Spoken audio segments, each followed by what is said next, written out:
Hi everyone, welcome to my YouTube channel.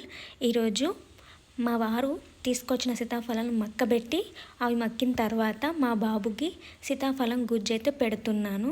ఎలా పెడుతున్నాను మీరు కూడా చూడండి. ఇలా ఒక మినీ హ్యాండ్ చాపర్లో మొన్న చెప్పాను కదా, mini hand chopper with fruits and vegetable ఈజీగా చేసుకోవడానికి ఉంటుంది కదా. సో దీంట్లో నేను ఎక్కువ వేస్తాను, టమాటాలు కానీ పచ్చిమిర్చి కానీ ఇలా పండ్లు కానీ దీంట్లో వేసి అప్పటికప్పుడు వంట కూడా చేసేసుకోవచ్చు. మా బాబుకి అయితే దీంట్లో వేసి నేను ఎక్కువ తినిపిస్తూ ఉంటాను, ఏదైనా ఫ్రూట్స్ కానీ. సో దీంట్లో వేసేసుకున్న తర్వాత మా బాబు అయితే చాలా ఇష్టంగా తింటాడు సీతాఫలం పండు అయితే. సో ఇలా వేసేసుకున్న తర్వాత దీన్ని మంచిగా ఫిక్స్ చేసుకొని మూత పెట్టేసుకోవాలి. చాలా ఈజీ అండి, మిక్సీ పట్టకుండా గింజలు కూడా గ్రైండ్ అయితే అనే భయం లేకుండా ఇలా దీంట్లో వేసేసుకుంటే గింజలు కూడా సపరేట్ అయిపోతాయి, గుజ్జు కూడా చాలా మెత్తగా అవుతుంది. పిల్లలు నమలకపోయినా పర్వాలేదు, చాలా సాఫ్ట్గానే ఉంటుంది, మింగినా పర్వాలేదు. సో ఇలా చేసేసుకున్న తర్వాత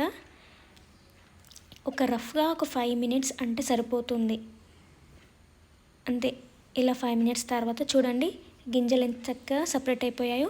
ఇప్పుడు ఈ గింజలన్నీ తీసేసుకొని పక్కన పెట్టేసుకుందాం.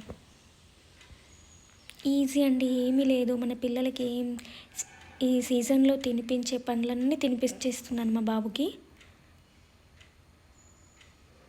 సో ఇలా అన్నీ సపరేట్గా అయిపోతాయి, వీటిని సపరేట్గా పెట్టేసుకుందాము. ఇలా సపరేట్గా పెట్టేసుకున్న తర్వాత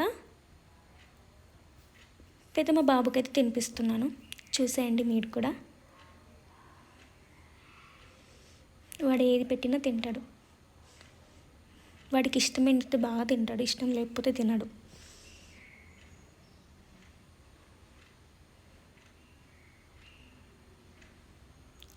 చూడండి వాడు బాగా ఎంజాయ్ చేస్తూ తింటున్నాడు. సో మీరు కూడా ఇలాగే చేసి పెట్టండి, ఈజీగా ఉంటుంది.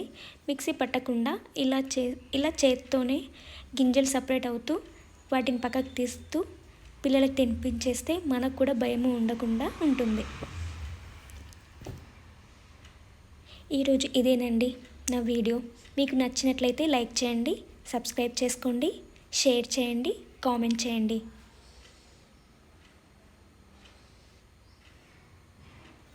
మా వాడు మీ అందరికీ బాయ్ చేస్తాడంట. బాయ్